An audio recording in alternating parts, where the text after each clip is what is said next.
दोस्तों, स्वागत है आप सभी का हमारे इस यूट्यूब चैनल हाई टारगेट में। आज हम लेकर आए हैं साइंस का अति महत्वपूर्ण ऑब्जेक्टिव क्वेश्चन जो आपके बोर्ड एग्जाम के लिए बहुत ही इंपॉर्टेंट है। तो अगर आप भी इस बार मैट्रिक का एग्जाम देने वाले हैं तो इस वीडियो को एक बार शुरू से अंत तक जरूर देखें। तो चलिए हम इस वीडियो को शुरू करते हैं।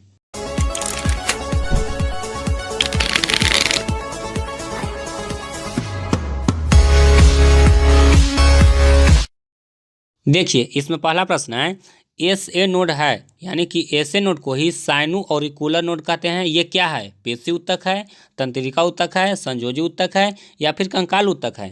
तो देखिए, इसका सही आंसर है ऑप्शन बी, तंत्रिका उत्तक। और इसी एस ए नोड को हृदय का पेसमेकर भी कहा जाता है, तो इसको आप ध्यान रखिए। उसके बाद है ये दूसरा प्रश्न में, ये भी इंपॉर्टेंट है। देखिए, दूसरा प्रश्न है, शरीर के सभी भागों से अशुद्ध रक्त हृदय के किस बेस में इकट्ठा होता है? तो देखिए, जो हृदय है उसमें 4 बेस में होता है और शरीर में जितने भी अशुद्ध रक्त होते हैं वो दाया अलिंद में जाकर जमा हो जाता है। देखिए, इसका सही आंसर होगा ऑप्शन ए। उसके बाद आइए तीसरा प्रश्न में। देखिए, तीसरा प्रश्न है, मस्तिष्क का सबसे बड़ा भाग है। तो देखिए, मस्तिष्क का सबसे बड़ा जो भाग है वह है सेरिब्रम। तो इसका सही आंसर है ऑप्शन डी। उसके बाद आइए चौथा प्रश्न में। देखिए, चौथा प्रश्न है, जाइलम कोशिकाएं होती है। देखिए, ये मृत कोशिका है, जीवित कोशिका है या फिर दोनों या फिर कोई नहीं? तो देखिए, इसका सही आंसर होगा ऑप्शन ए, मृत। यानी कि जाइलम कोशिका है वो मृत कोशिका है। और ये आप जानते होंगे कि जाइलम कोशिका के द्वारा ही जो पेड़ पौधा होता है वो पानी जड़ से पेड़ पौधे के सभी भागों में पहुंचाता है। उसके बाद आइए पांचवा क्वेश्चन। देखिए, पांचवा क्वेश्चन है, एक पेड़ अपने जीवन काल में अपने भार के करीब कितने गुने जल बाष्पोत्सर्जित करता है? मतलब कि वह कितने अपने भार के कितने गुना जल को वह बाष्पोत्सर्जित कर देता है? 100 गुना या फिर 10 गुना या फिर 120 गुना या फिर 1000 गुना? तो देखिए, इसका सही आंसर है ऑप्शन बी, 100 गुना। उसके बाद आइए छठा प्रश्न में। देखिए, छठा प्रश्न है, पादपों में गोंद संचित रहते हैं। मतलब गोंद है वो कहाँ संचित रहते हैं? छाल में रहते हैं या फिर पुराने जाइलम में या फिर पत्तियों में या फिर तना में?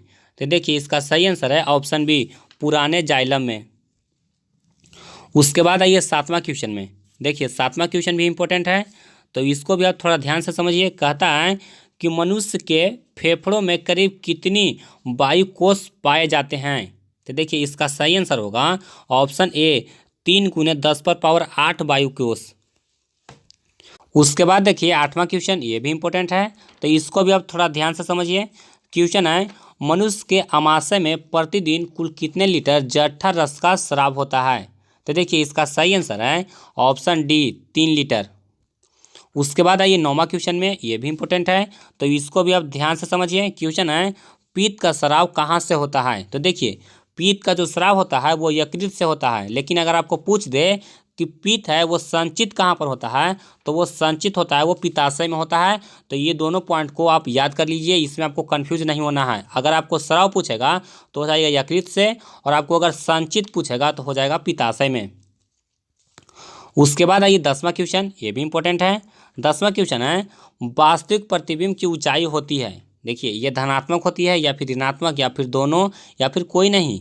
तो देखिए, इसका सही आंसर है ऑप्शन बी, ऋणात्मक। उसके बाद आइए 11वां क्वेश्चन में। देखिए, 11वां क्वेश्चन है, हीरा का अपवर्तनांक होता है। देखिए दोस्तों, ये भी इंपॉर्टेंट क्वेश्चन है, तो इसका आंसर है 2.42, मतलब कि ऑप्शन सी इसका सही है। उसके बाद देखिए 12वां क्वेश्चन, ये भी इंपॉर्टेंट है, तो इसको आप थोड़ा ध्यान से समझिए। क्वेश्चन है, एक एंगस्ट्रम का मान निम्नलिखित में से कौन सा है? तो देखिए, ऑप्शन ए है 10 पर पावर माइनस 19 मीटर, बी है 10 पर पावर माइनस 9 मीटर, सी है 10 पर पावर माइनस 10 मीटर और डी है 10 पर पावर माइनस 8 मीटर। तो देखिए, इसका सही आंसर है ऑप्शन सी, 10 पर पावर माइनस 10 मीटर, यानी कि एक एंगस्ट्रम बराबर 10 पर पावर माइनस 10 मीटर होता है। उसके बाद आइए 13वां क्वेश्चन में। देखिए, 13वां क्वेश्चन है, वायुमंडलीय अपवर्तन के कारण ही सूर्योदय एवं सूर्यास्त के बीच का समय कितना मिनट बढ़ जाता है? तो देखिए, ऑप्शन ए है 4.4 मिनट, बी है 4 मिनट, सी है 2 मिनट और डी है 5 मिनट। तो देखिए, इसका सही आंसर है ऑप्शन बी, 4 मिनट। उसके बाद आइए 14वां क्वेश्चन में, ये भी इंपॉर्टेंट है। देखिए, क्वेश्चन है, एक कैलोरी ऊष्मा कितने जूल के बराबर होता है, मतलब कि एक कैलोरी बराबर कितना जूल होता है। तो देखिए ऑप्शन ए है 4.2 जूल, बी है 2.4 जूल, सी है 8.2 जूल और डी है 5.2 जूल। तो देखिए इसका सही आंसर है ऑप्शन ए 4.2 जूल। उसके बाद आइए 15वां क्वेश्चन में, ये भी इंपॉर्टेंट है और ये VVI क्वेश्चन है। क्वेश्चन है पवन विद्युत जनित्र में पवन की चाल कम से कम होना चाहिए, मतलब कि जो पवन चक्की होता है उसको कितना किलोमीटर पर हावर की वेग से उसको हवा चाहिए कि वो विद्युत उत्पादन करने में सक्षम हो सके। तो देखिए ऑप्शन ए है 15 किलोमीटर पर हावर, बी है 150 किलोमीटर पर हावर, सी है 1.5 किलोमीटर पर हावर और डी है 1500 किलोमीटर पर हावर। तो देखिए इसका सही आंसर है ऑप्शन ए 15 किलोमीटर पर हावर, मतलब कि एक पवन चक्की को अगर 15 किलोमीटर पर हावर के वेग से उसको अगर हवा मिलेगा तभी वह विद्युत उत्पादन कर पाएगा। उसके बाद आइए 16वां क्वेश्चन में, ये भी इंपॉर्टेंट है। देखिए 16वां क्वेश्चन है विद्युत धारा का चुंबकीय प्रभाव सबसे पहले किसने खोजा था। तो देखिए इसका सही आंसर है ऑप्शन सी ऑरस्टेड ने। उसके बाद आइए 17वां क्वेश्चन में, ये भी इंपॉर्टेंट है। देखिए क्वेश्चन है समतल दर्पण द्वारा बना प्रतिबिंब होता है, मतलब कि उसका नेचर है वो किस तरह का होता है, वो वास्तविक होता है या फिर काल्पनिक होता है या फिर वो दोनों होता है या फिर कोई नहीं, यानी दोनों कहने का मतलब कभी वास्तविक और कभी काल्पनिक। तो देखिए इसका सही आंसर है ऑप्शन बी काल्पनिक, यानी कि समतल दर्पण में प्रतिबिंब है वो हमेशा काल्पनिक ही बनता है। उसके बाद देखिए 18वां क्वेश्चन, ये भी इंपॉर्टेंट है, तो आप इसको भी ध्यान से समझिए। क्वेश्चन है निम्नलिखित में से किसकी प्रकृति अम्लीय है। तो देखिए ऑप्शन ए है मानव रक्त। तो देखिए मानव रक्त का पीएच मान होता है 7.4, तो ये क्षारीय प्रकृति का है। उसके बाद देखिए है चूना जल। तो देखिए चूना जल है वो भी क्षारीय प्रकृति का है। उसके बाद सी में है एंटासिड। तो देखिए एंटासिड है जिसका प्रयोग होता है पेट के अम्ल को दूर करने में और इसके अंतर्गत खाने वाला सोडा को रखा जाता है, तो ये भी होता है क्षारीय प्रकृति का। उसके बाद डी में है लाइम जूस। तो देखिए लाइम जूस है वो क्या है, अम्लीय प्रकृति का है, तो इसका सही आंसर है ऑप्शन डी। उसके बाद ये 19वां क्वेश्चन में, ये भी इंपॉर्टेंट है। क्वेश्चन है निम्नांकित में कौन हाइड्रोनियम आयन है। तो देखिए हाइड्रोनियम आयन है वो H3O+ है, यानी कि ऑप्शन ही हमारा सही है। उसके बाद आइए 20वां प्रश्न में। देखिए 20वां प्रश्न है निम्नलिखित में से कौन सी धातु आम्लराज के अलावा किसी अन्य अम्ल में नहीं घुलती है। तो देखिए सबसे पहले आपको बता दें कि आम्लराज होता क्या है। तो देखिए आम्लराज है वो दो अम्लों का मिश्रण है, इसमें HCl होता है और HNO3 होता है, यानी कि दोनों का मिश्रण है। इसमें HCl होता है वो 3 अनुपात में होता है और HNO3 होता है वो 1 अनुपात में होता है, और वही दोनों को मिश्रण को हम लोग आम्लराज के नाम से जानते हैं।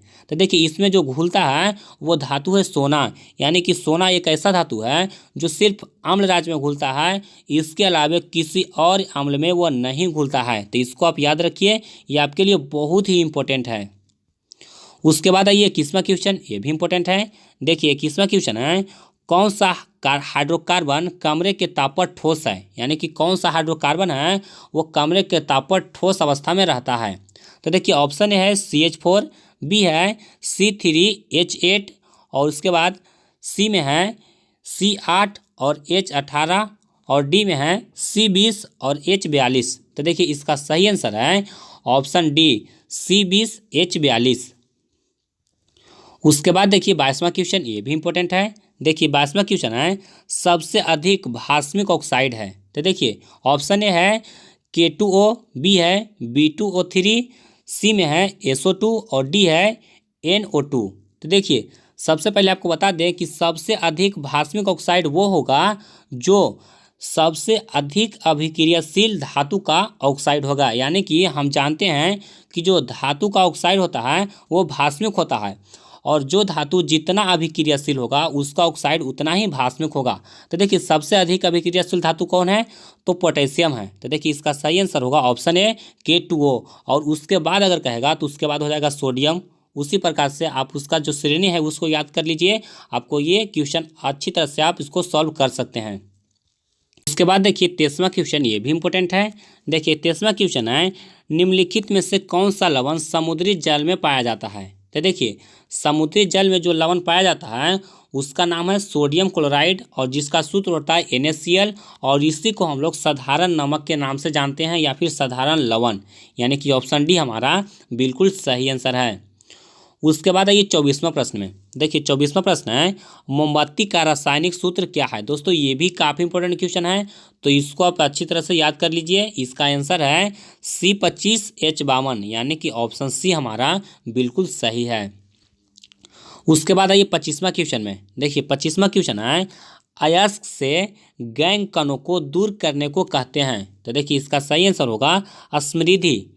चलिए आपको निस्तापन के बारे में बता देते हैं कि निस्तापन क्या है और भर्जन क्या है। तो देखिए निस्तापन है कि कोई भी अयस्क को उसके गलनांक बिंदु से नीचे वायु की अनुपस्थिति में गर्म करना निस्तापन कहलाता है, और उसी को हम लोग इंग्लिश में कहते हैं कैल्सिनेशन, और भर्जन है उसको इंग्लिश में कहते हैं रोस्टिंग।